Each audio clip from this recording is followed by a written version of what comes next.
और अब शुरुआत करते हैं 5 मिनट में 5 बड़ी खबरों की।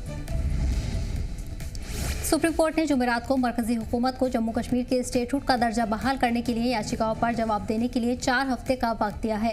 सुनवाई के दौरान सॉलिसिटर जनरल तुषार मेहता ने चीफ जस्टिस DY चंद्रचूड़ की अगुवाई वाली बेंच को बताया कि इस मुद्दे पर मरकजी हुकूमत और यूटी एडमिनिस्ट्रेशन के बीच बातचीत जारी है। सीनियर वकील गोपाल शंकर नारायण, मेनका गुरुस्वामी और दीगर ने कहा कि किसी स्टेट को यूटी में बदलना हमारे देश के फेडरल सिस्टम के लिए ठीक नहीं है और इससे गलत लेगेसी शुरू हो सकती है। वहीं अदालत को बताया कि जम्मू कश्मीर असेंबली ने 1 साल पहले राज्य का दर्जा वापस देने की मांग करते हुए तजवीज पास की। सरकार की तरफ से कहा गया है कि जम्मू कश्मीर में काफी तरक्की हुई है और अब वहां के ज्यादातर लोग भारत सरकार को अपनी सरकार मानते हैं। कोर्ट ने सभी बातों को रिकॉर्ड पर लेते हुए अगली सुनवाई 4 हफ्ते बाद करने का फैसला किया है।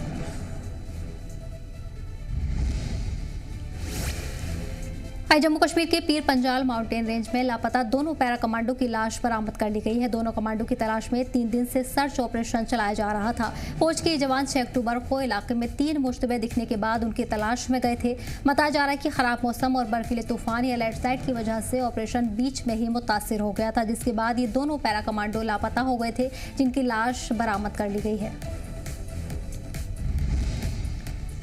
नोएडा में कांग्रेस पार्टी ने वोट अधिकार सिग्नेचर कैंपेन को तेज कर दिया है। जिला सदर शेख मुजीब की क़यादत में बस स्टैंड डोडा पर यह मुहिम शुरू की गई, जिसमें बड़ी तादाद में पार्टी कारकुनान ने शिरकत की है।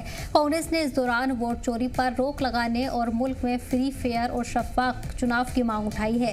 यह campaign all India Congress committee की कौमी मुहिम का हिस्सा है, जिसमें लोगों से वोट के हक की हिफाजत के लिए बेदार रहने की अपील की जा रही है।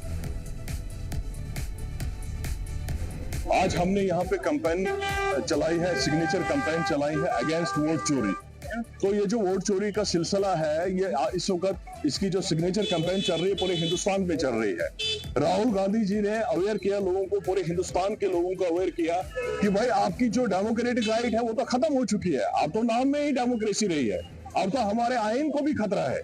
जब तक हम लोग सही माने में सही लोगों को चुन के नहीं भेजेंगे और सही माने में वोट को हम एप्पल ग्रोवर्स इन दिनों भारी नुकसान का सामना कर रहे हैं। टूटी फूटी सड़कों, ट्रांसपोर्ट की कमी और गिरते बाजार प्राइस की वजह से कई किसान अपनी फसल की ना तो वक्त पर कटाई कर पा रहे हैं और ना ही उसे बाजार में बेच पा रहे हैं।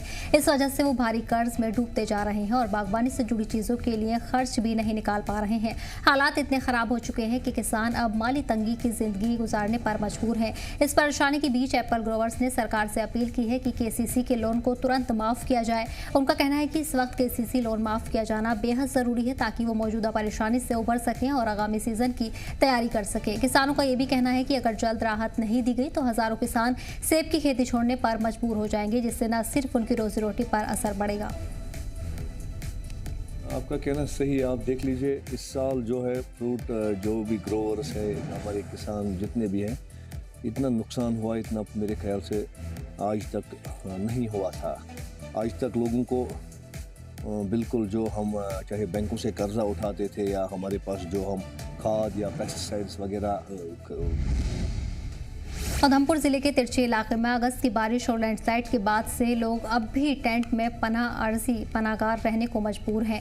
इंतजामिया ने उस वक्त लोगों को महफूज जगह पहुंचाकर टेंट और राशन की सहूलियत दी थी, लेकिन अब सर्दियां शुरू होने से उनकी मुश्किलात बढ़ गई हैं। लोग कह रहे हैं कि तेज हवाओं में टेंट उड़ने का डर रहता है। बच्चों और बुजुर्गों के बीमार पड़ने की भी फिक्र है। साथ ही जंगली जानवरों का भी खतरा बढ़ गया है। उन्होंने इंतजामिया का शुक्रिया अदा करते हुए अपील की है कि सर्दियों में उनके लिए ठोस इंतजाम किए जाएं ताकि वो महफूज और गर्म जगह पर रह सके।